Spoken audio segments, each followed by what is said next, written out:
আসসালামু আলাইকুম ডিবির বেসিক ক্লাসের আজকে 6 নম্বর পর্বে আপনাদের সবাইকে স্বাগতম। তো বিগত আমরা এই তিনটে স্টেপ শেষ করছি, জেনারেল, নেভিগেশন এবং ডিবি বিল্ডার অপশনটি। হ্যাঁ, আমরা আজকে লেআউট এই স্টেপটা নিয়ে এবং স্টেপ বাই স্টেপ আলোচনা করব। ওকে, তো আমরা লেআউটের উপরে আমি মাউসের কার্সর রেখে একটা ক্লিক করলাম। তো ক্লিক করার পর প্রথমে আমাদের সিঙ্গেল পোস্ট লেআউট আছে, দেন তারপর আমাদের সিঙ্গেল পোস্ট লেআউট আর সিঙ্গেল পেজ লেআউট আর জেনারেল সেটিংস। তো তিনটে স্টেপ আছে। তো প্রথম আমরা আলোচনা করব সিঙ্গেল পোস্ট লেআউট। তো সিঙ্গেল পোস্ট লেআউটের ভিতরে এখানে দেখেন যে এই যে অপশনটা দেখছেন, এই অপশনটার কাজটা কি?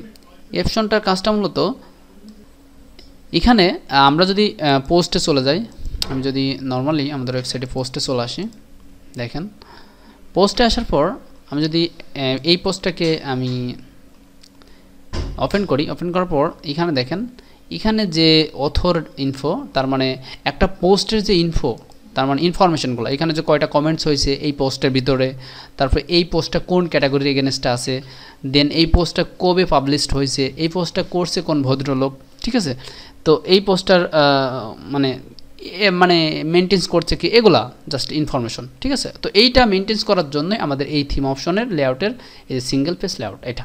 এখন প্রশ্ন হলো, আমি যদি এই অথর অপশনটা অফ করে দিই, এই যে কোন ভদ্রলোক এই পোস্টটা করেছে সেটা যদি আমি ডিসেবল করতে চাই, জাস্ট সিম্পলি আমি এর উপরে ক্লিক করলাম, করে আমি যদি সেভ চেঞ্জে ক্লিক করি, তাহলে দেখবেন যে এখানে আমি যদি রিলোড দিই তাহলে এই অপশনটা চলে গেছে। দেখেন এখানে এই অপশনটা চলে গেছে, কিন্তু এখানে দেখেন আমরা এখানে কিন্তু আছে সিঙ্গেল না, এটা কিন্তু সিঙ্গেল না, এটা হচ্ছে মাল্টিপল পোস্ট যেখানে শো করতেছে, একটা পোস্ট এখানে একাধিক পোস্টে শো করতে পারে। তো সেই মাল্টিপল পোস্টে কিন্তু অথরের নামটা রয়ে গেছে, যে পোস্টটা করেছে তার নামটা রয়ে গেছে। এই অপশনটা অনেক সময় ক্লায়েন্টে ডিসেবল করতে বলে, অ্যানেবল ডিসেবল করতে বলে, ঠিক আছে। তো সেই ক্ষেত্রে আপনি কোথায় থেকে করবেন, এই জেনারেলে চলে আসবেন। জেনারেলে আসার পর এই যে জাস্ট অথরের উপর ক্লিক করলে এটা ডিসেবল হয়ে যাবে। আমি যদি এখানে ক্লিক করি, দেওয়ার পর আমি যদি এখান থেকে একটা রিলোড দিই, তাহলে দেখবেন যে এখানে চলে গেছে অথর ইনফো। তাহলে বুঝতে পারছেন যে আপনি যদি অথরের যে ইনফরমেশনগুলো, এখানে যে ইনফরমেশনগুলো, এটা যদি ডিসেবল করতে চান মাল্টিপল পেজের, তাহলে এই যে জেনারেলে চলে আসবেন। আর যদি সিঙ্গেল পোস্টটাকে এগুলোকে ডিসেবল করতে চান তাহলে এখান থেকে করবেন। ওকে, তো এইটা অনেক সময় ক্লায়েন্ট করতে বলে, কোনগুলো করতে বলে, বেশি করতে বলে ডেট আর অথরের নাম। কি কারণে এই ডেট আর অথরের নামটা ডিসেবল করে দেয়? এই কারণে যাতে কোনো ইউজার এসে বুঝতে না পারে যে এটা হচ্ছে ওল্ড ভার্সন। দেখা গেলো কি, এই যে ওয়েবসাইটের মধ্যে অনেক পুরাতন একটা পোস্ট, এখানে 20 সাল 2014 সালের একটা পোস্ট রয়েছে, যাতে ক্লায়েন্টরা ফিল না করতে পারে, মানে ইউজাররা যাতে বুঝতে না পারে যে এখানে একটা ওল্ড পোস্ট। তো এই কারণে অনেক সময় ডেটটা ডিসেবল করে দেয়, এটা ক্লায়েন্টের অনেক সময় রিকোয়ারমেন্ট থাকে। তো যদি কোনো ক্লায়েন্ট আপনাকে ডিবি থিম দিয়ে এই রিকোয়ারমেন্টটা বলে দেয়, তাহলে আপনি খুব সহজে থিম অপশনতে এসে লেআউট থেকে এসে এই কাজটা এখান থেকে করে দেবেন, ঠিক আছে।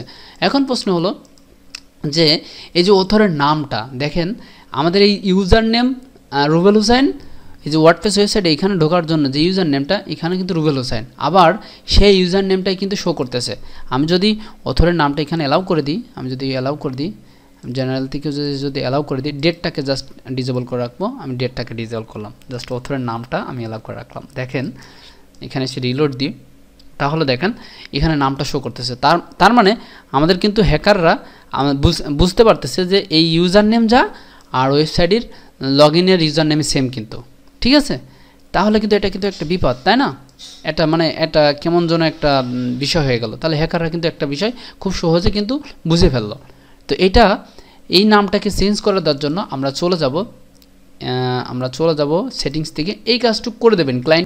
ক্লায়েন্ট অনেক সময় ক্লায়েন্ট এগুলো বোঝে না, ইভেন ক্লায়েন্টও এগুলো বলে না। তো সেই ক্ষেত্রে আপনি নিজ দায়িত্বে এগুলা করে দিবেন, ঠিক আছে। ওকে, তো এটা করার জন্য জাস্ট আমরা যদি সেটিংস না, আমরা ইউজারের মধ্যে চলে যাব।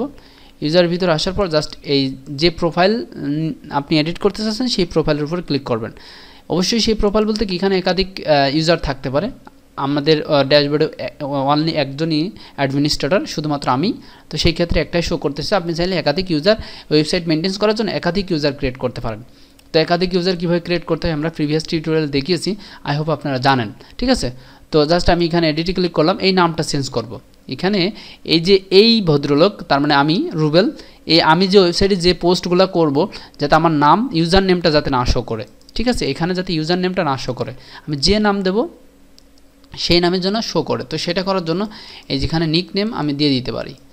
আমি যদি বলি যে রুবেল হোসেন 99 এটা দিয়ে দিলাম। দিয়ে দেওয়ার পর জাস্ট এখানে আপডেট করবেন। হ্যাঁ, আপডেট করার পর সেকেন্ড স্টেপ এসে আপনি এই যে এখানে ক্লিক করে এই নামটাকে সিলেক্ট করে দেবেন। এই যে ডিসপ্লে নেম পাবলিক, মানে পাবলিক কোন নামটা দেখবে এখানে সেটা সিলেক্ট করে দেবেন। দিয়ে দেওয়ার পর জাস্ট এখানে আপডেট দিবেন। আপডেট দেওয়ার পর আপনি জাস্ট এখানে সে রিলোড দেবেন, দেখবেন যে এই নামটা চেঞ্জ হয়ে গেছে। দেখেন, এই দেখেন রুবেল হোসেন।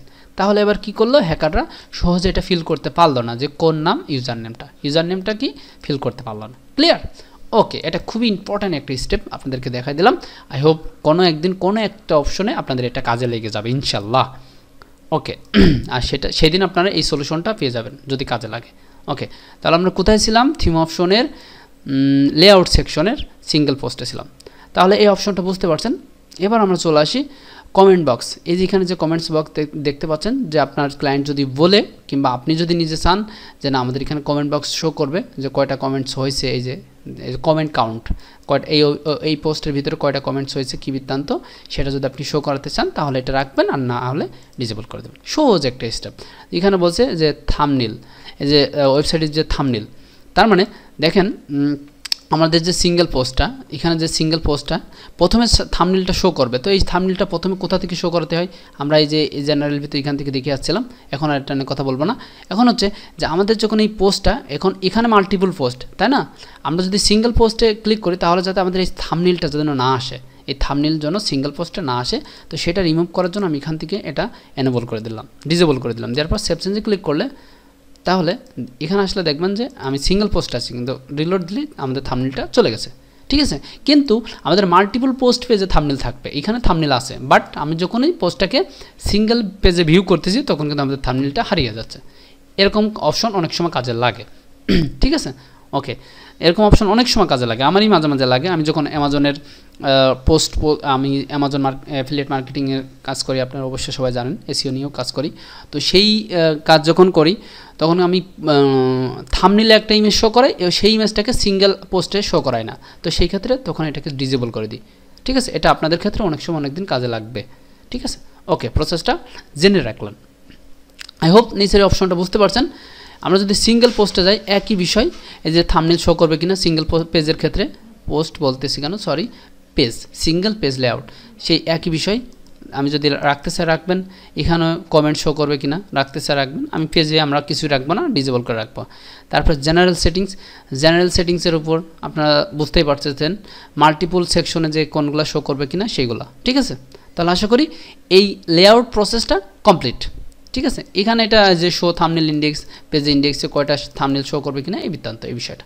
ওকে ওকে, আচ্ছা, আই হোপ বুঝতে পারছেন। তাহলে আমরা অ্যাড সেকশনে চলে আসি। অ্যাড সেকশন মানে কি, গুগল অ্যাডসেন্সের অ্যাপ্রুভাল যদি এই ওয়েবসাইটে থাকে, আপনি যদি সেই ওয়েবসাইটে ডিবি থিম দিয়ে মেনটেন করেন, তাহলে সেই অ্যাডটা আপনি যে বসাতে পারবেন, যে কোথায় বসাবেন, কোন ব্যানার অ্যাড বসাবেন কিনা, এগুলো এনেবল ডিসেবল এখান থেকে দিতে পারবেন। ঠিক আছে, যদি ক্লায়েন্ট এরকম কোনো কাজ দেয় তাহলে আপনি জাস্ট গুগল অ্যাডসেন্সের অ্যাড কোড আপনাকে দিয়ে দিবে, সেই কোডটা আপনি বসাই দিবেন। দিয়ে দেওয়ার পর আপনাদের অ্যাডটা ব্যানার আকারে সেখানে বসে যাবে। ঠিক আছে, তো যেহেতু আমাদের এটা এই কাজটা খুবই কম আসে, ক্লায়েন্টরা এই কাজটা খুবই কম দেয়, মার্কেট প্লেসে এই রিলেটেড কাজ খুবই কম, এটা নিয়ে আপনাদের অত মাথা ঘামাতে হবে না। আর যদি আপনাদের কখনো প্রয়োজন হয় তখন এই ডিবি লেআউটের এই অ্যাড সেকশন কাজে লাগবে না, আপনারা জাস্ট প্লাগইন ব্যবহার করে আপনি ম্যানুয়ালি পেজের ভিতরে অ্যাড দিতে পারবেন। ইভেন গুগল এখন আরও আপডেট হয়েছে, অটোমেটিকলি অটো অ্যাড ওয়েবসাইটের ভিতরে যেখানে সেখানে বসায় দেয়, সেই ক্ষেত্রে আর্নিংটা আরও বেশি হয়। ঠিক আছে, তো এই যে ডিবি থিম অপশনের অ্যাড এই সেকশনটা, এটা অতটা ইম্পর্টেন্ট না। ইভেন এই অ্যাড দিয়ে কোনো কাজ হয় না। ঠিক আছে, এমনি নর্মালি জাস্ট একটা ব্যানার, অনেক সময় যে কী আছে যে বিভিন্ন প্রকার ওয়েবসাইটে কাস্টম অ্যাডের ব্যানারের অর্ডার আসে, যেমন মনে করেন যে আপনার ওয়েবসাইটটা খুবই জনপ্রিয়, সেখানে কোনো একটা থার্ড পার্টি কোম্পানি আপনাকে একটা অ্যাড শো করাতে বলছে, তো সেই ক্ষেত্রে অ্যাডের কোডটা জাস্ট এখানে বসাই দেবেন, অ্যাডটা এখানে শো করবে। ঠিক আছে, ওকে, দ্যাটস ইট। আই হোপ বুঝতে পারছেন এই স্টেপটা। এসইওর ক্ষেত্রে কি, এসইওটা কি, এসইওটা তো বোঝেনি। এসইও সব ফুল ফর্ম হচ্ছে সার্চ ইঞ্জিন অপটিমাইজেশন, অর্থাৎ আপনি যে ওয়েবসাইটটা তৈরি করতেছেন এই ওয়েবসাইটটা গুগলের ক্ষেত্রে কোনো র্যাঙ্কিংয়ের ভূমিকা পালন করবে কিনা। তো এসইও একটা ডিপলি একটা ব্যাপার স্যাপার, আমি যদি এই ওয়েব ডিজাইনের ভিতরে আপনাদেরকে এসইও বোঝাতে যাই তাহলে কিন্তু আপনারা একদম সব গুলিয়ে ফেলবেন। তো এই জন্য আমি এই এসইও নিয়ে এই স্টেপটা স্কিপ করবো, এই স্টেপটা নিয়ে কথা বলবো না, কারণ এসইও খুবই একটা বড় একটা ব্যাপার স্যাপার।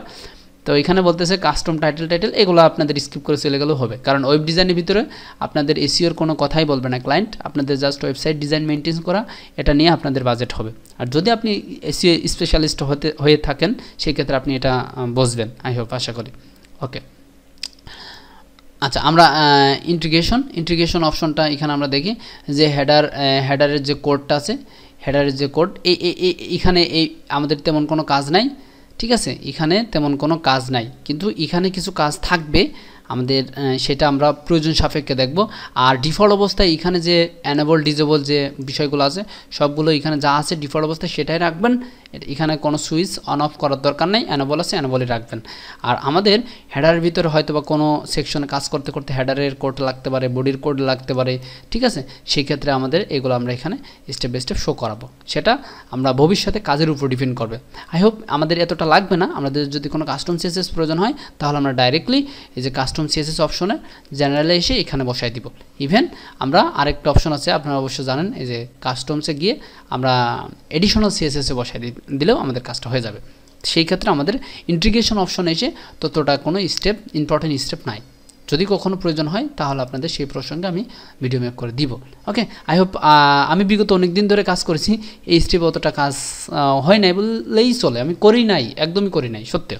তো এই ক্ষেত্রে আপনাদের এটা না জানলেও হবে। তারপর জেনে রাখেন যে এক্সট্রা কোনো কোড আমরা হেডার সেকশনে যদি বসাতে চাই বডির ভিতরে, সেই ক্ষেত্রে যে স্পেসিফিক একটা অংশে আমরা বসাতে পারবো। ওকে ওকে, আই হোপ বিষয়টা বুঝতে পারছেন। এখানে আপডেট অপশনটা কি? আপডেট অপশনটা অবশ্যই সবাই জানেন, এই যে ইউজার নেম এপিআই কি দিয়ে আমরা যে প্রিমিয়াম ভার্সনটা আপডেট করলাম, দ্বিতীয় ক্লাসে মেবি আলোচনা করছিলাম সেটা। ওকে ওকে, তাহলে আজকে আমরা থিম অপশনটা নিয়ে শেষ করে ফেললাম, কমপ্লিট আমাদের। সেকেন্ড আমরা মেবি এটা 6 নম্বর পর্ব যাচ্ছে, 7 নম্বর ক্লাসে গিয়ে আমরা পেজ বিল্ডার নিয়ে কথা বলবো। আমাদের পেজের ভিতরে যে আমরা পেজ বিল্ডারটা অ্যালাউ করে আমরা যে ডিজাইনটা করব, এই যে পেজ বিল্ডারটা নিয়ে যে কীভাবে কী করতে হয়, কোন মডিউলের কী কাজ, কোনটাকে লেআউট বলে, কোনটাকে কলাম বলে, হ্যাঁ, তো কালার কম্বিনেশন কী বৃত্তান্ত, এই বিষয়টা প্রত্যেকটা মডিউল না আমরা একটা একটা করে ডিসকাস করে আপনাদেরকে দেখাবো ইনশাল্লাহ। তো আজকে এই পর্যন্তই, আজকে আর কথা বলবো না। তো ভালো থাকবেন, আর অবশ্যই প্র্যাকটিস করবেন। আমি যে ভিডিওটা দেখালাম প্র্যাকটিস করবেন, প্র্যাকটিস করা ছাড়া কোনো বিকল্প নেই। প্র্যাকটিস করবেন না আপনি ফাঁকে পড়বেন, কাজ করতে যাবেন বড় বড় বাধার সম্মুখীন হবেন। আর এখন প্র্যাকটিস করে রাখেন, তাহলে দেখবেন যে কাজের সময় আপনার এই যদিও ভুলে যান তাহলে কিন্তু একটু ভিডিওটা আবার দেখলে তাহলে আপনার কাজটা আরও সহজ হবে। ওকে, তাহলে ভালো থাকবেন, কাজ করেন, বেস্ট অফ লাক, আল্লাহ হাফেজ।